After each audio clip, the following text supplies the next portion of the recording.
அந்த கடையை இப்ப தூக்குனீங்கன்னா அவங்க கான்சென்ட்ரேஷன் ஃபுல்லா அதுலயே தான் இருக்கு. அவங்க என் பக்கம் வரவே மாட்டாங்க. அதனாலதான் இதை உங்களை பண்ண சொல்றேன். உங்களால முடியுமா? இதெல்லாம் சாதாரண விஷயமா? எனக்கும் அவ தொழில் எதிரிதான். ஆனா அவெல்லாம் எனக்கு தொழில் எதிரின்னு சொல்லிக்கிறதுல எனக்கு அவமானம் தான். ஆனா என்ன கொஞ்சம் புத்திசாலியா இருக்கா. காதுக்குள்ள எறும்பு பூந்து குடையிற மாதிரி எனக்கே ஆட்டம் காட்டுறா. இப்ப நீ சொல்றத பார்த்தா இதுவும் நல்ல ஐடியாவா தான். அவ அம்மா கடையை தூக்குனா அவளுக்கு வலிக்கும். இது செஞ்சா இந்த ஆர்டரை உங்களுக்கே நான் வாங்கி தரேன். ஆனா இந்த விஷயம் நான் சொல்லிதான் நீங்க பண்றீங்கன்னு யாருக்கும் தெரியக்கூடாது. இந்த மாதிரி நான் எவ்வளவு விஷயம் பண்ணிருக்கேன். என் பேரே வெளியில வந்தது இல்ல. அது சரி, அப்படியே நானே மாட்டிட்டாலும் உன் பேரை சொல்ல மாட்டேன். போதுமா? Thanks aunty. இப்பவே வேலையை ஆரம்பிச்சிடுறேன். கடை எடுத்துட்டு போயிட்டான்னு மீனா சங்கடப்பட்டு இருக்கிற. நீ பிரியாணி செய்யுங்கிற. அதானே பிரியாணி செஞ்சு சாப்பிடுற அளவுக்கு அப்படியே ஆண்டி உங்களுக்கு சந்தோஷமா இருக்கு? சந்தோஷமா இருந்தா தான் பிரியாணி சாப்பிடணுமா என்ன? அம்மா ஆசைப்படுறாங்க. மனோஜ், நீங்க சும்மா எல்லாத்துக்கும் ஆண்டிக்காக சப்போர்ட் பண்ணி பேசிட்டு இருக்காதீங்க. மீனா ஃபீல் பண்ணிட்டு இருக்காங்க. இந்த நேரத்துல எல்லாரும் சந்தோஷமா உட்கார்ந்து பிரியாணி சாப்பிட முடியுமா? ஏமா அவ வீட்டு கடை போச்சுன்னா நாம சாப்பிடாம இருக்க முடியுமா? விஜயா, நீ செய்யறதெல்லாம் சுத்தமா எனக்கு பிடிக்கல. நீ பேசுறத பார்த்தா உண்மையிலதான் எனக்கு சந்தேகமா இருக்கு.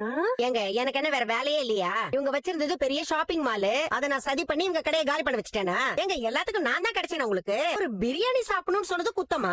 அது எந்த நேரம்னு ஒண்ணு இருக்கு. உனக்கு வேணும்னா நீ செஞ்சு சாப்பிடு. மீனா கிட்ட எதுக்கு சொல்லிட்டு இருக்க? இப்ப என்ன அவளை நான் செய்ய சொல்லக்கூடாது அவ்வளவுதானே? சரி விடுங்க. ரவிக்கு போன் பண்ணி அவனை பிரியாணி செஞ்சு எடுத்துட்டு வர சொல்றேன். எனக்கு இப்ப சாப்பிடணும்னு ஆசையா இருக்கு. சொல்லுங்க ஆண்டி. நானும் போன் பண்ணி ரவி கிட்ட எதுவும் எடுத்துட்டு வராதுன்னு சொல்லிடுவேன்.